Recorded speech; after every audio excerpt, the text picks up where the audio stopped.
Hello and welcome to the Minimalist Moms Podcast. I'm Diane. I'm a mother of three living in Columbus, Ohio. I'm trying to make room in my life for what matters by getting rid of the clutter and living life with purpose. I hope you'll join me on the journey to think more and do with less. This is the second in a new series of the Minimalist Moms Podcast. Going deeper episodes will be less structured with a more conversational tone. This week, I spoke with Leah McDermott of Your Natural Learner all about unschooling, also known as natural learning.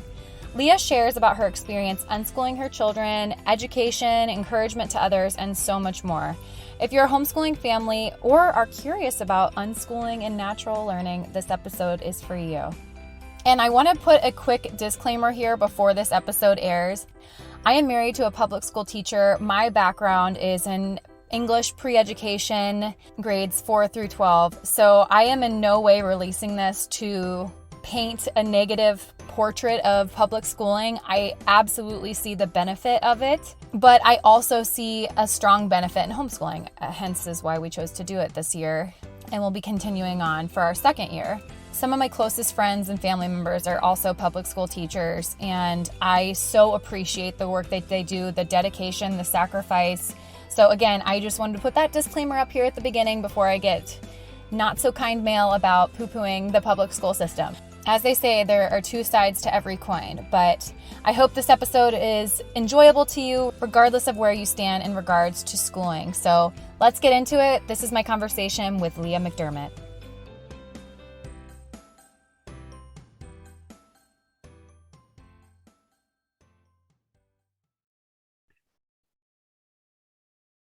Hi, Leah. Hello. How are you this morning? I'm great. How are you? I'm doing well. I'm excited to talk to you about unschooling because I just finished my first year of homeschooling. And I would honestly say I like a more traditional method. My degree is in teaching high school English. And so that appeals to me, the structure of school. But what I realized at the end of this was that I'm not trying to replicate school. That's why I chose to homeschool. And then I looked at the end of our school year and I'm like, whoa, we didn't actually fully complete our curriculum, but my daughter reads the majority of every day. So I actually think, sorry, that was very long-winded, but I actually think we did more of an unschooling type school year. So do you relate to that? Totally. Yeah. And, a lot of the work, and we'll probably get into this in the conversation, a lot of the work that I do with parents in the unschooling world is deschooling, which is like a phase that you kind of have to go through of unlearning. You might have heard that word before, deschooling. And usually in conversation, we talk about that in terms of the kids. Like once they come out of a public school system, they need a period of adjustment time where they're kind of, relearning what it's like to be home, to trust themselves, to, acclimate to a different environment every day.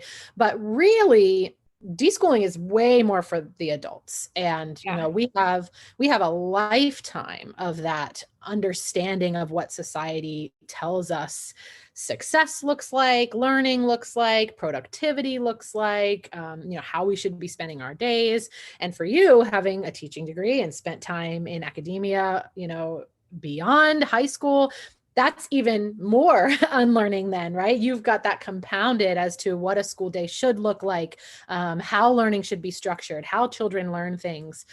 So there's a lot of undoing there that needs to happen for parents. And then, you mentioned that you kind of just naturally fell into this unschooling vibe and energy anyway. And really, that's just kind of, a lot of parents find that, but they don't see it as a positive thing, where, they might start the school year off with all the plans and the posters on the wall and the curriculum all nicely laid out, and every kid has their own binder and it all looks just like school. And the best of intentions are there to follow the curriculum and follow the plan. And it just starts to feel overwhelming and exhausting and too much, and there's fighting and the kids don't like it and they can't get it done. And so we naturally fall into family rhythms, just doing what works for us, letting it fall to the wayside. And if everybody did what you did and reevaluated and looked at that at the end of the year and thought, oh, well, maybe we didn't finish these books or the plans that I laid out, but they read every day. They know how to do, they know how to cook something in the kitchen. They know how to do their own laundry. They can talk to people when we're out in public. They're living their lives and enjoying their time. maybe this wasn't so bad. Maybe this was still successful, just it looked different. And a lot of parents would beat themselves up about that at the end, saying, oh, well, I didn't finish my curriculum. I must not be good at this homeschooling thing. I must be failing my kids. So yeah, it's very long-winded and a lot there, but I definitely relate. And it's a pretty common thing. Yeah, I think, goodness, what should I say? Because you said a lot of things.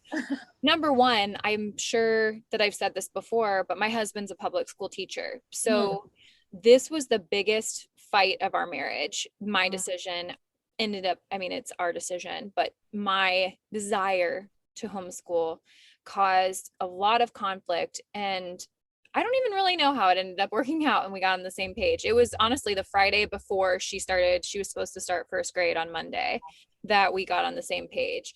And okay, so that was one thing. But then I think my fear, and maybe you felt this as well, is that I am so grateful that my daughter loves to read and she does have a vast vocabulary, which again, my husband and I, we're both English teachers. So we try to instill that in our children, just talking to them like, I don't want to say like they're adults, but we do talk to them like we would talk to you. But there is this fear of, am I taking something away from you that is going to put you behind where others are in the future? But then when I really think through that, I'm like, who cares where anyone else is? What is the metric that we're judging people by? Mm-hmm.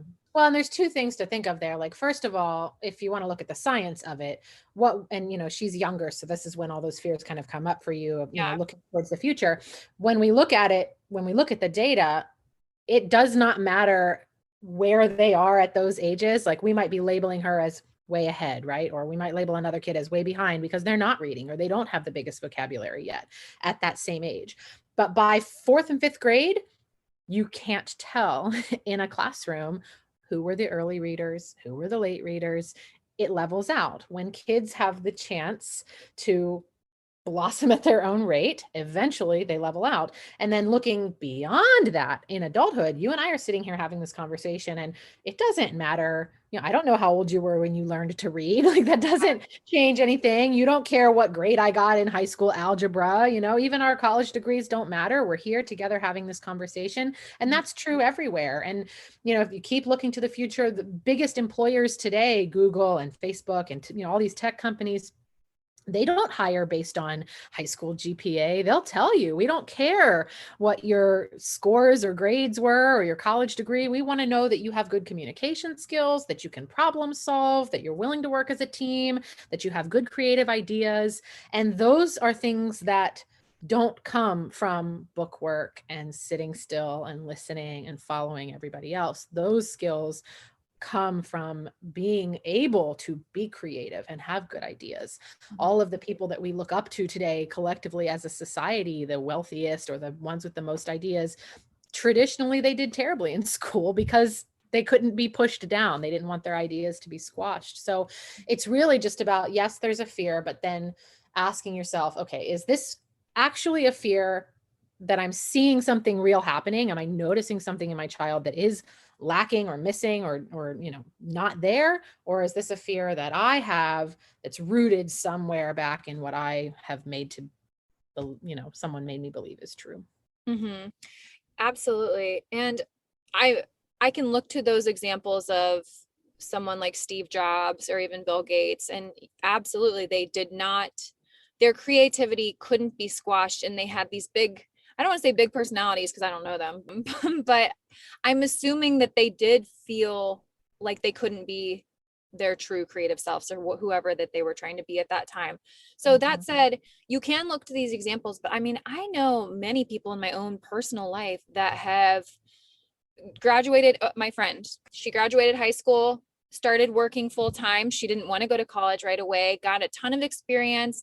Then I think she went to community college, maybe in her early 20s, worked for Riot Games out in LA, and is now a millionaire. And not to say millionaire status is the end goal, but yeah, that's not the typical story of someone that went to higher education. I guess we're talking about higher education now, but I just think that there is something to be said about getting outside of the norm. And then why did that norm even exist? Well, the the public school system as we know it in America today is really only 60 or 70 years old. Okay. When people talk about like, there's a lot of naysayers out there about homeschooling that'll say things like you're experimenting on your kids, but the public school is the experiment. Like traditionally, if you look back through history, children learned from their parents, and then what they were interested in or what they showed talent in, they learned from a mentor or trades, or they'd just go straight to work and learn it from somebody else. The traditional public school system that we now know is really not that old, or it's just a couple generations back that we've implemented this. And it was really aligned with industrial work. Everybody learns the same thing. Everybody goes and does the same job. Factory workers, that's what that track was. And nothing has changed. And so, you and I can think of examples of people who maybe didn't do so well in school or didn't really enjoy it, but went on to have great things. But we can also look at the flip side of that, of the people who just kind of skated right through, went through the system, and now they're 40 and they hate their jobs and they hate their lives and they live for the weekend, and, they work till retirement and then they die. And that's, a horrible existence and a terrible, sad one. But that's the majority, that's the reality. And so if a little bit of, flipping things upside down and doing things a little bit differently in our in our children's lives now saves them from that, even if they don't go on to be millionaires and have, the best examples of what we can think of.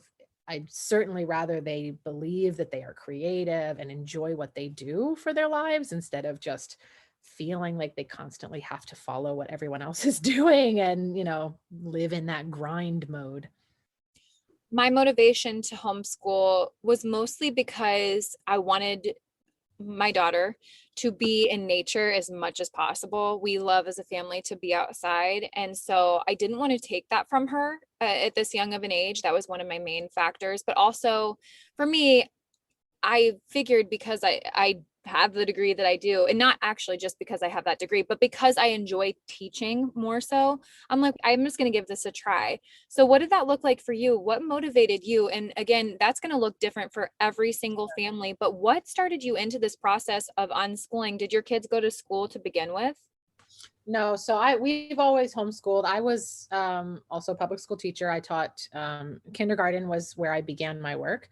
And then that was fun. I mean, there was the sadness of kids being there too little, whatever. But in general, they were happy, they were creative, they were silly, they were bubbly. You get it. Everything was magical. Everything was curiosity, and they had good ideas and they wanted to participate. And then after teaching kindergarten for a few years, my school district did some like shifting around and redistricting and saving money. And I got shifted to a 5th grade classroom.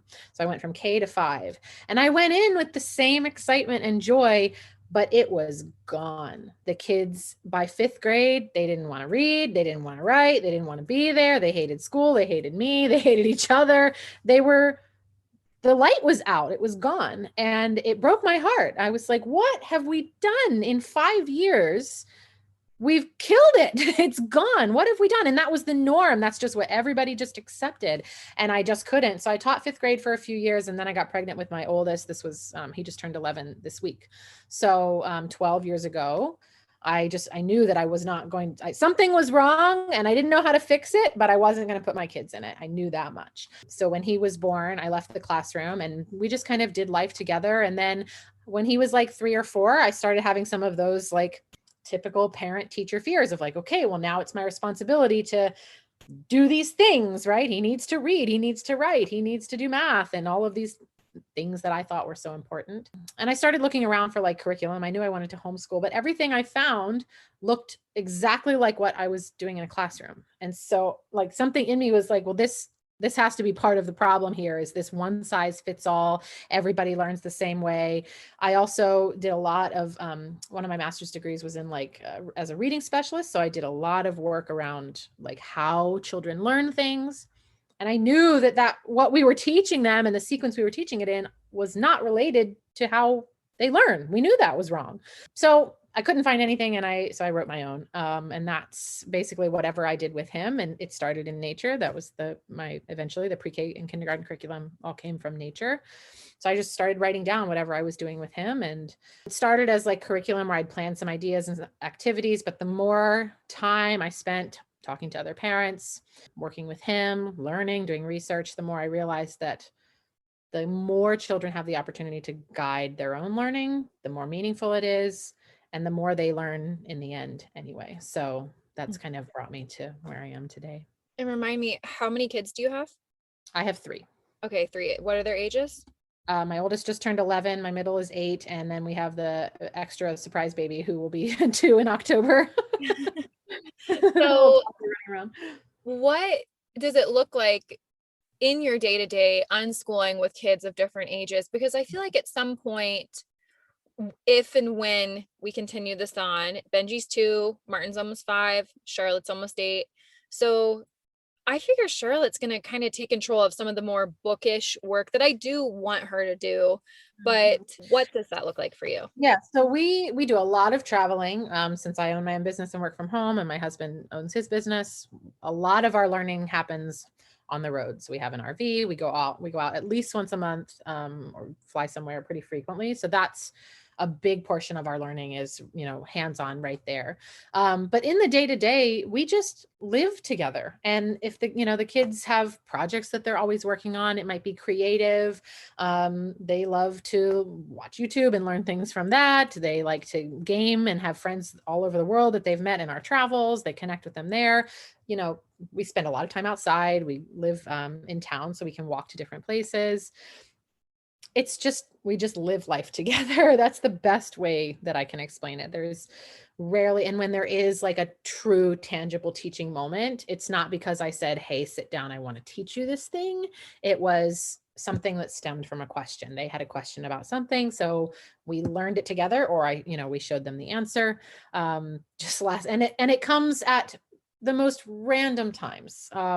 Like last night at like 11 o'clock, my oldest, we've been watching Stranger Things together, and I forget what the scene was, but the patriarchy, someone talked about the patriarchy, and he paused it and he was like, what is patriarchy? I've heard that word before. And we spent half an hour having a big conversation about what the patriarchy is and, what that means in our family and for him and in history. But that was a real tangible moment that we didn't have to see in a textbook or wait for that to show up as a vocabulary word. And now it's there because he had the genuine question and we got to converse about it, and that knowledge is solidified now. So it just looks like living together.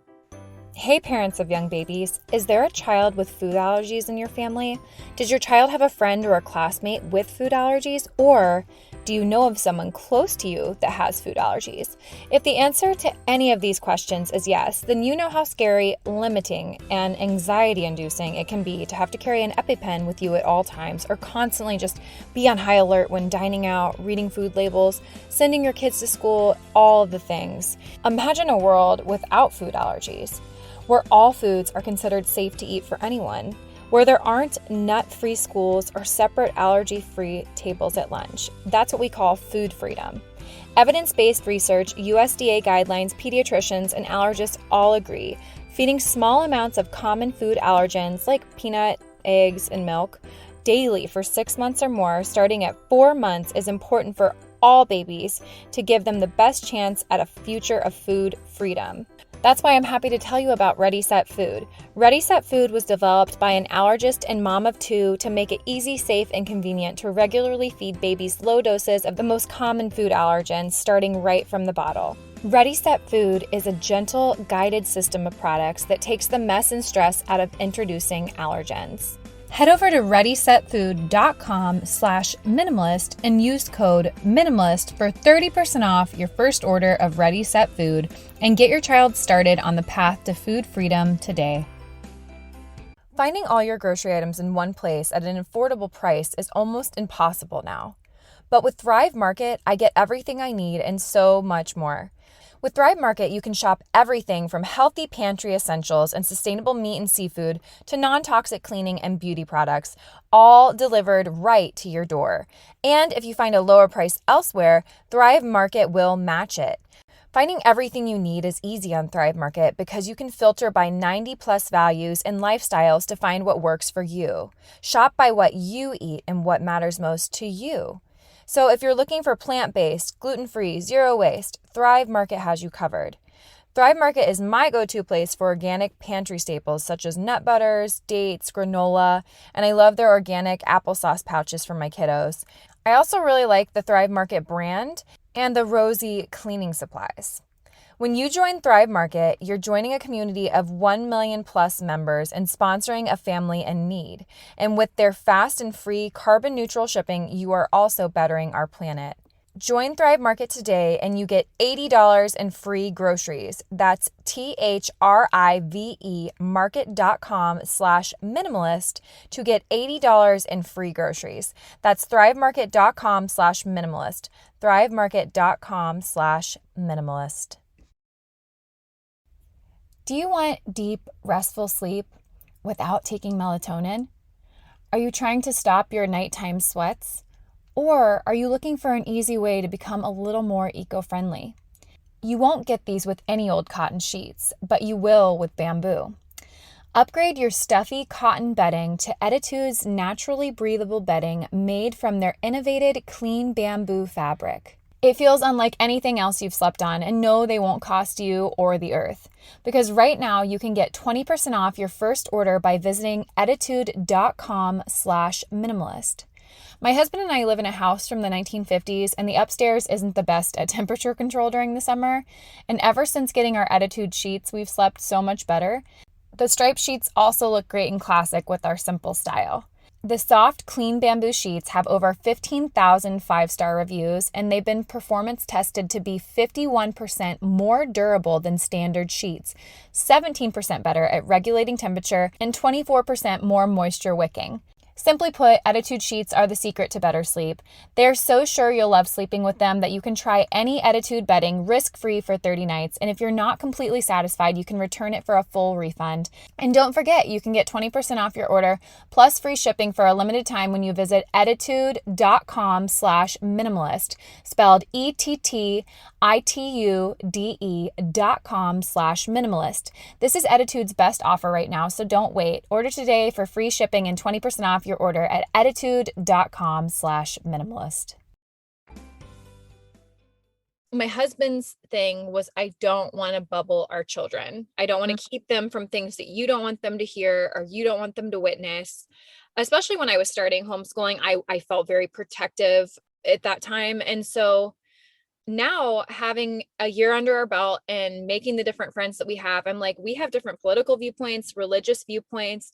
Yet it's so crazy because we have this common bond, me and these women, that we want what's best for our kids, and we are in each other's court, and we can help with discipline issues if you are so willing to do so.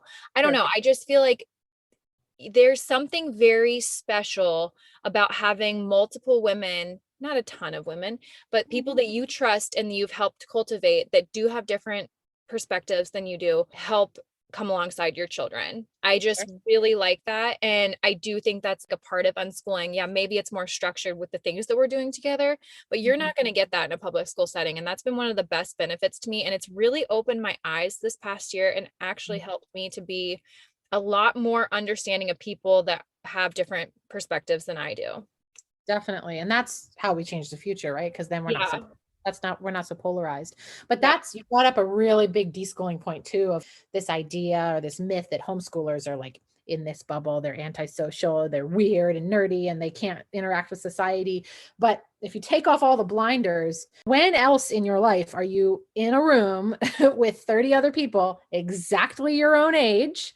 You know, that's it. You're not interacting with other age groups even. It's all people that live in, one in the neighborhood. So you're in, that's a bubble. You're in the same neighborhood. You're in exactly the same age group, and socialization in school it's non-existent, and it's not representative of real life.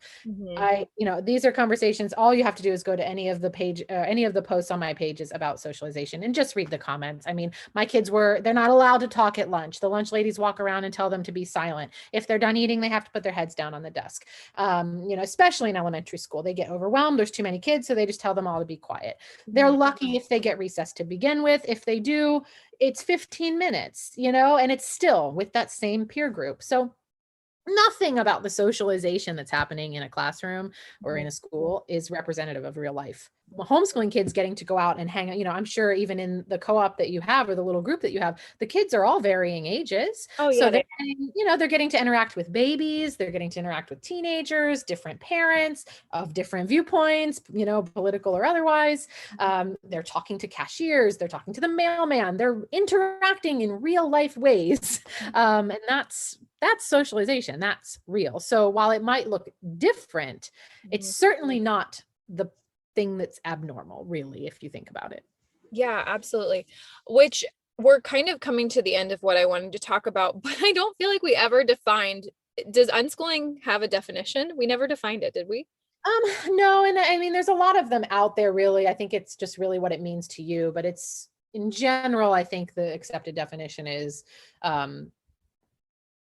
doing the opposite of what would happen in a classroom, like rejecting the idea that education is a one size fits all way of learning, and doing it your own way, living your life. That's where learning happens. Definitely.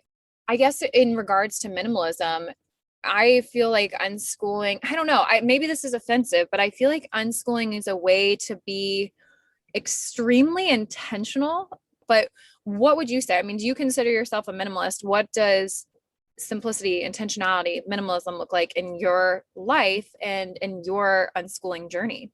That's a good question. I guess I don't practice minimalism as something that I like. It's not intentional for me.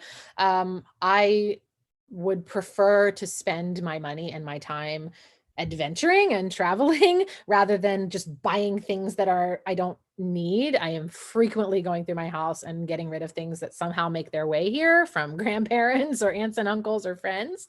So I guess in practice, yes. But I would say from what I see other homeschooling parents feel is necessary, unschooling is definitely in the track of the minimalist mindset, because I'm getting ready to walk through Target. Actually, all of the back to school stuff is up, and I'm going to do a series of walking through and like showing you, this is a thing that you don't need. This is a thing that you don't need, because it's just, we make parents believe that there's so much stuff that's necessary to effectively teach their kids. And 99% of it is not, you just don't need it. So I think that in an unintentional way, minimalism and unschooling go very hand in hand. I want to know what encouragement you'd have to people that are listening, because I'm assuming that the majority of people that listen to this will be people already interested in homeschooling and or do homeschool.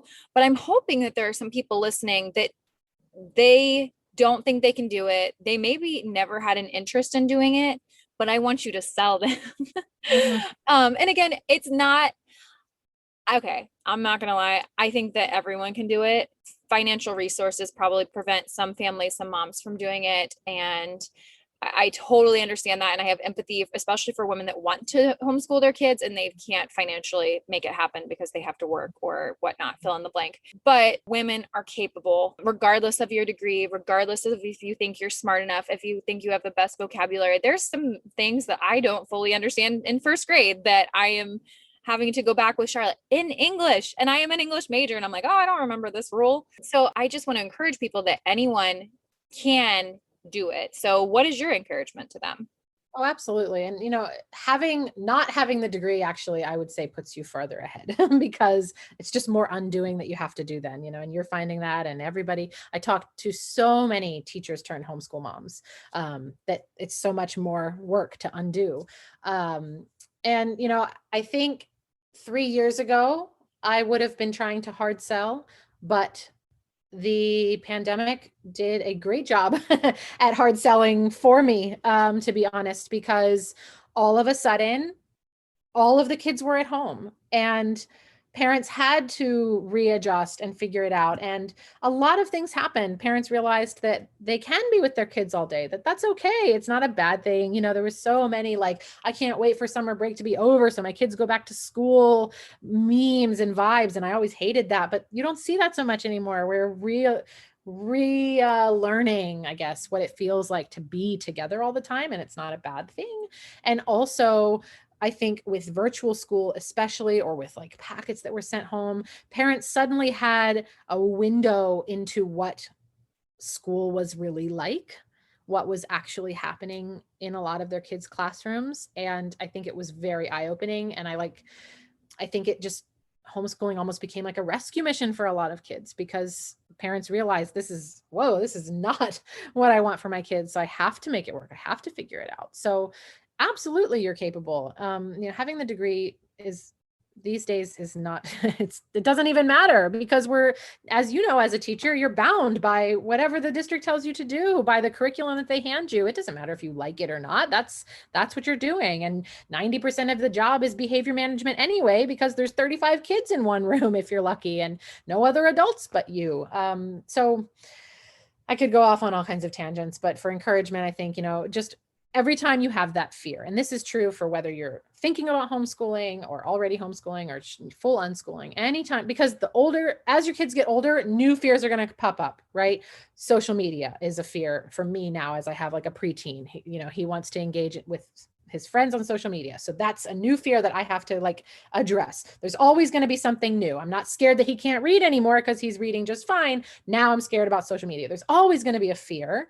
And so anytime you have that, stop and ask yourself, is this fear for my child because I've seen something that scares me? Or is this a fear that I have? What's it rooted in? And that deschooling work is so important, because it will really help you strip back down where that belief comes from, why you believe it, and if it's really true. So there's lots of just, on my Instagram, especially, I shared tons and tons of stuff that's very helpful with that. Very simple things to think about and consider.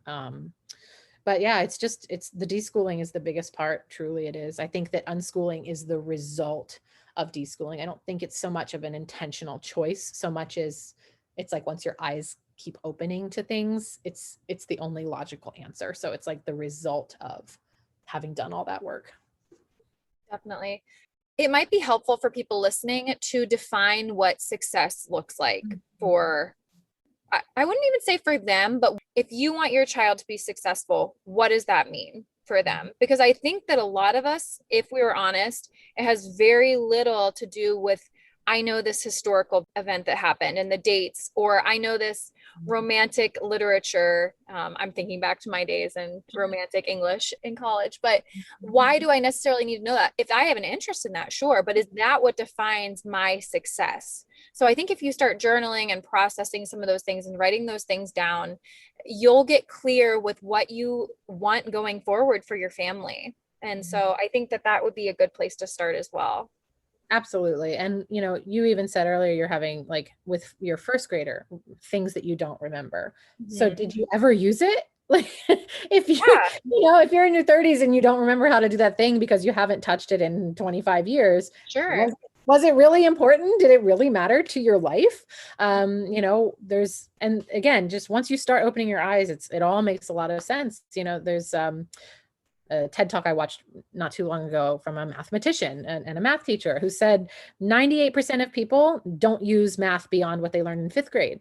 And yet we keep pushing. Everybody needs algebra. Everybody needs trig. Everybody needs calculus. Everybody needs all of this. And they're never going to use it. Statistically, no one is going to use it. So, it's just, we just don't question it. This is what you have to do. This is what you have to do. Mm-hmm. So yeah, defining, what you want your children, what matters to you, for your children's existence and adulthood, especially in this tech heavy changing world. It's really important to think about. Absolutely. Well, Leah, where can people find you if they want to connect with you online or hear more from you? Yeah, Your Natural Learner is where you can find me everywhere. Instagram is where I spend the most of my time these days, so that's probably best. But yournaturallearner.com, or we just recently opened Bridge Academy, which is a private school for homeschoolers, so you can look that up too. Awesome. Well, thank you so much for joining me today about unschooling. I really hope that this has encouraged people. That was my main goal with our chat today, so I really thank you for your time. Of course. Thanks for having me. What did you think of the episode? I invite you to keep the conversation going at minimalistmomspodcast.com. There you'll find links to the Instagram account, Facebook page, and where you can find me all around the web. Thank you for joining up on this journey. I wish you a lovely week as you think more and do with less.